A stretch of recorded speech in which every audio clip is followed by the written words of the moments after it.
Coming up next, SPNN's Neighborhood News.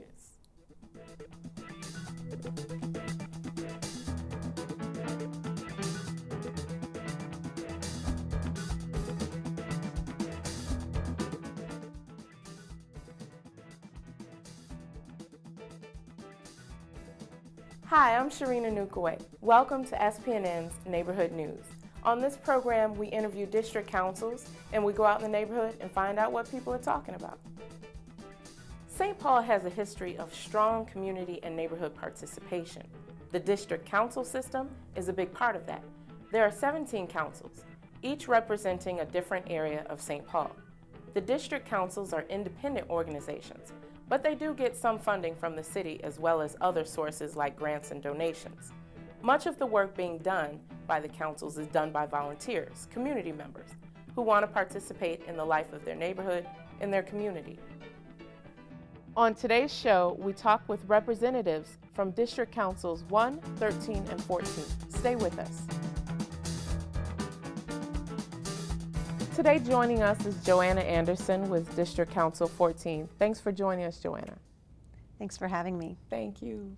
So, Johanna, tell us first, where is McGrovern? What area defines McGrovern? Sure. So we're bounded by Randolph Avenue to the south, Summit Avenue to the north, and then the river to the west, and Aid Mill Road to the east. Each neighborhood often has a personality or feeling. How would you describe McGrovern?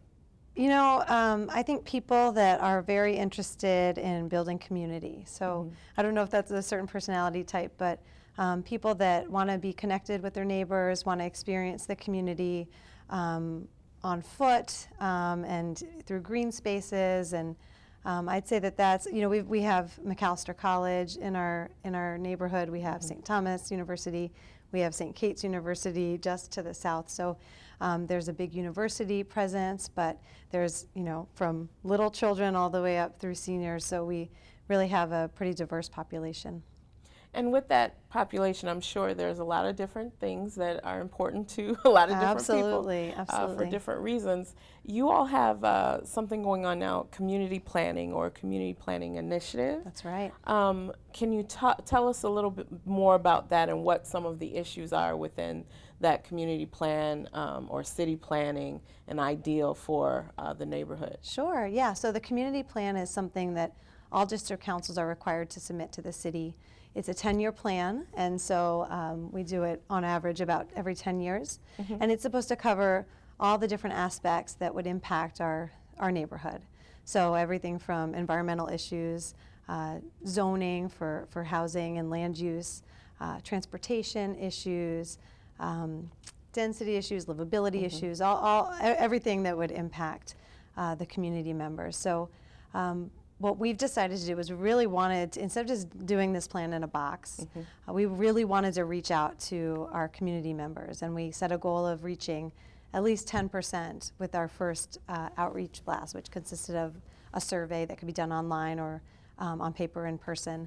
And essentially what we were asking our residents was, what do you think McAllister-Groveland Community Council should keep doing?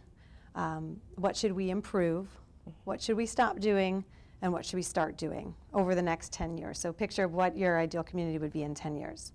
So we set this goal of reaching out to 10% of our community, and we achieved that through different impressions, like I said, online survey, through different forums, meetings with the business community, and really just tried to reach a diverse part of our neighborhood.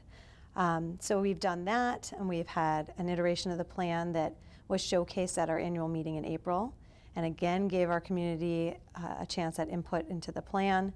Some things have changed since then based on that input. And over the next month of July, we're going to be holding 3 forums to invite more input and talk about different issues that have come through during our input process. So the 2 that will be remaining will take place on July 23rd and July 28th at 6:30 p.m. at McAllister College, and people that are interested in more information can certainly go to our website, macgrove.org. So after this forum input process, we'll be working really hard again on another iteration, and it'll be showcased again at the Matt Grove Fest on September 6th, again for more input. Do you find it hard to organize in an area where you have so many universities and maybe some of those students won't be here in 10 years? Yeah, I think we have a really good partnership with our universities, specifically McAllister and St. Thomas University. They're in our neighborhood, and we have a vested interest in working with them, and they have a vested interest in working with us. So McAllister College, the students are, actually a lot of them do stick around in the neighborhood. I know we have a board member who came to McAllister for college and has lived in Matt Groveland for 20 or 30 years. So we actually do think that the colleges actually recruit people to our neighborhood, and that's kind of our goal, is to make this a desirable place to live so that young people stay and thrive in our neighborhood. It's always a challenge with more mobile populations, apartment dwellers and university students. They're not there during the summer, so maybe they wouldn't be engaged year-round, but we're trying hard to make sure that we do things that connect with those populations that maybe are less inclined to work with us. And what are some of the visions, what are some of the visions that the District Council 14 has for McGroveland? Ideally, what would that look like and feel like? Sure. I think that we've had a really strong history of environmental innovation in general, but I can speak specifically to the environmental work. We started recycling, the St. Paul recycling program years ago, and then grew it citywide, and we've done the same thing with organics collection, started in Matt Groveland, and now Ramsey County organic sites have opened since then. So I think that we plan to continue that innovation in the environmental area. I think that we've seen a lot of interest in our community plan input process on housing for multiple generations. We don't have much senior living housing, and so but we have an aging population. So we want them to be able to stay in our neighborhood and feel like they can stay instead of having to move somewhere else. So I think we are. I can't say for sure because our final plan isn't out yet, but I think we're seeing input saying we should be striving towards that. Walkability is a big thing that's come out of our community plan process, so making sure that our streets are safe for pedestrians and that we have thriving businesses that are close by to walk to. I think those are some of the key themes we've seen. Are there current zoning issues concerning housing? I've been on the board now for about a year and a half, and so that's been my foray into zoning issues. And what I've seen so far is there are some challenges with some people want to see more dense housing. There are environmental benefits to it. When we speak about walkability, it's nice to have dense housing options, but other people who have lived in the neighborhood for a while or who moved to the neighborhood because they like the kind of smaller scale setting are a little bit worried about big buildings coming in and changing the landscape of the neighborhood. So it can be quite challenging, actually, and it's interesting to see that process unfold at the community level.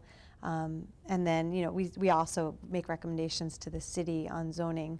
So I think it is a challenging concept, and it's again why one of the reasons we exist is to make sure we engage the different perspectives and come to an agreeable solution. So speaking of solutions, yes. Right now what is maybe a little bit of an issue is the trash hauling or trash collection and all these different trucks coming and collecting trash.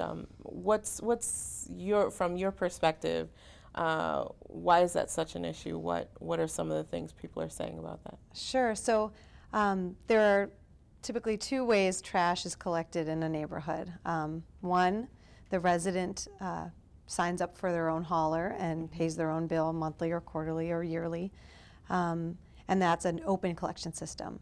So as long as the trash hauler is licensed to collect trash in that city, then they can come to your house and pick up your trash for you. The other option is that the city organizes collection for the whole city. And in that case, residents may or may not have a choice in hauler. there could be one hauler for the whole city, there could be multiple, it just depends on the model. But the city is the entity that does the contracting for that service, similar to the way our recycling is collected right now through a single hauler, and it comes through on our property taxes. So St. Paul is an open hauling city, and what that means is that there are many, many haulers going up and down our alleys and streets every day, and many residents are concerned with that extra traffic. The city, on the city level, concerned about wear and tear on the roadways. On the bigger level, we're concerned about the air emissions from the trucks, the many trucks. It's just not an efficient method of collection. So we're very interested, the Community Council is very interested in seeing the city move to organized trash hauling. And because we'd like to be the innovators, we're happy to get it started, but we don't have that power as a district council. So what we're proposing doing, we're applying for a grant right now, is to hold a stakeholder process throughout the city with other district councils to get input from the community and understand what are the barriers to implementing organized collection. This has been a challenging issue to accomplish in the past. In Minnesota, only 30% or so of cities have organized trash collection versus 70+% nationally. So it's a different system. And we'd really like to start the conversation and come up with some workable solutions so that the city can move towards organized trash collection to reduce the wear and tear on the streets, reduce greenhouse gas emissions, reduce impacts to air quality, and this will, this is, I think, one of the most appealing things is reduce costs for residents. City of Minneapolis has organized trash collection, and they pay 30% less than St. Paul residents do for more services. So, wow. Yeah. Why do you think it's so contested? What are the cons? If you were that resident who was against consolidating trash hauling, what are some of your issues?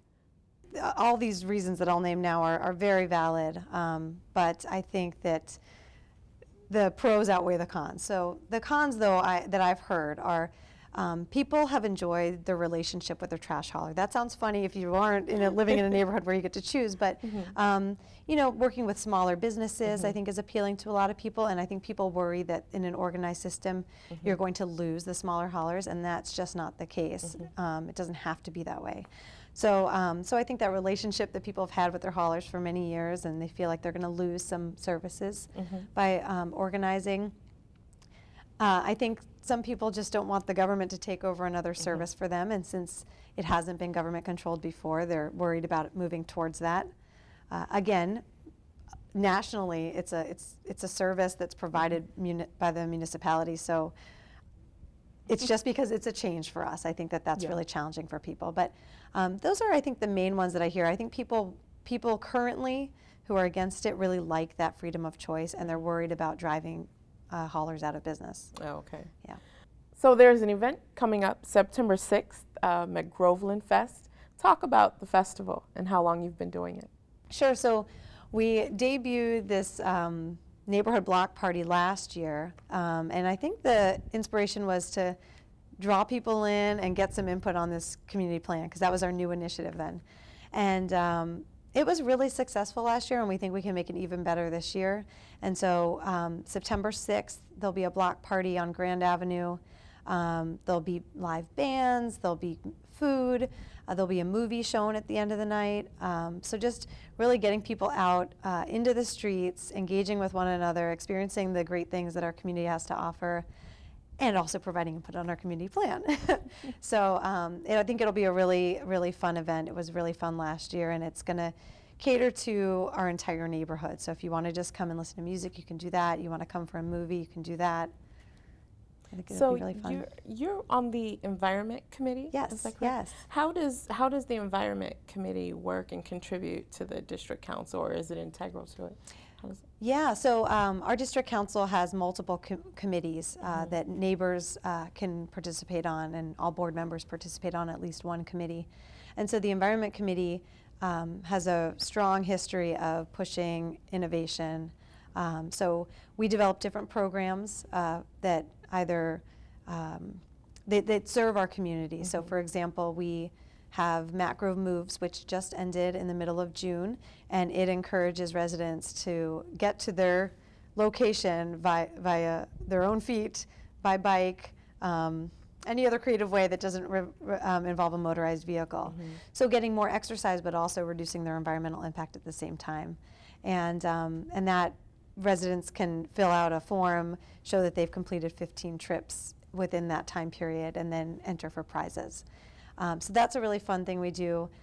We also started an organics recycling program in 2012, and it's a organics recycling drop-off that residents paid an annual fee to participate in, and then had 24-hour access to drop off their compostable waste at this bin. And now the city and the county are helping us make it free of charge to the residents, because they've now rolled it out countywide where they have drop-off sites. So we do that. We recently did a grant to offer fix-it clinics where residents could bring in broken items and have someone help them learn to repair it themselves. Oh, cool. So we just provide programming and input to the district council on issues that have an environmental impact. What was it that sparked your interest about becoming involved in the district council? Well, I moved to the neighborhood 5 years ago now, and immediately made a really close connection with my neighbors. But I'm really interested in environmental issues. I work in the environmental field and was really interested in volunteering my time. And I went to a meeting, and it was a small group, but it was people that were really, really motivated to get stuff done. And I really liked the grassroots aspect of it. And so I think that's one of the really neat things about volunteering with a community council is you're making an impact in your direct neighborhood. So instead of just donating money to a cause that might be dear to your heart but is further away and you kind of can't see the impact, it's really neat to see change made in your neighborhood.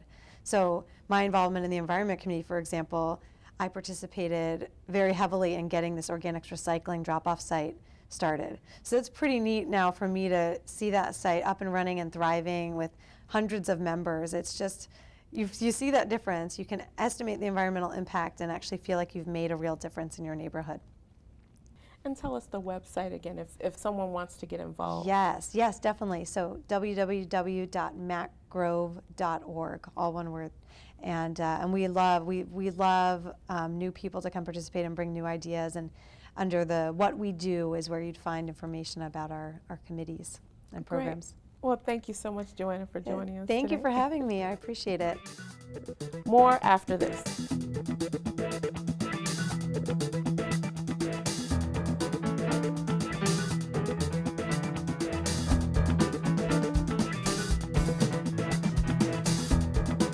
That's it for this month. Thanks for watching.